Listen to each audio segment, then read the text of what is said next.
শুরু হয়ে গেছে? আচ্ছা, আগের দিন আমরা কফি বানিয়েছিলাম, তো আজকে আমরা নতুন মেশিন নিয়ে চলে এসেছি। এটা হচ্ছে এয়ার ফ্রায়ার। তো এয়ার ফ্রায়ারে আমরা আজকে পকোড়া বানাবো। কি পকোড়া? পেঁয়াজ পকোড়া দিয়ে মুড়ি চানাচুর দিয়ে খাবো। পেঁয়াজ পকোড়া বা পেঁয়াজির ইনগ্রিডিয়েন্টস চলে এসছে।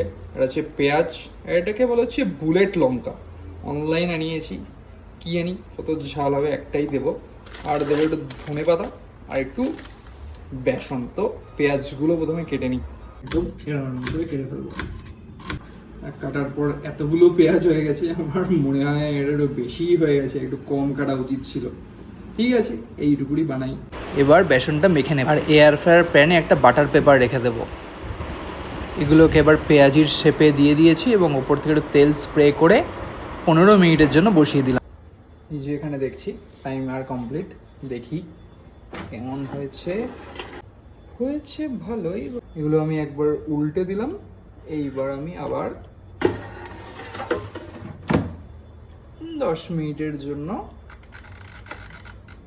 দিয়ে দিচ্ছি। আবার 10 মিনিট কমপ্লিট, এবার ফাইনাল কাজ দেখি।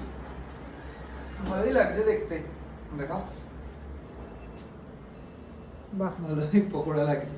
দেখি এবার খেয়ে কেমন লাগে। এই মুড়ি দিয়েও রেডি, আর খেয়ে দেখি কেমন হয়েছে।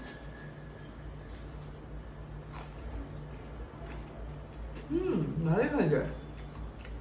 আমার একটু পাতলা বানালে ভেতরটাও ক্রিস্পি হতো, ভেতরটা একটু নরম, সুন্দর। ভালোই হয়েছে। কুল, সাকসেস। তাহলে এয়ার ফ্রায়ারের সাকসেস।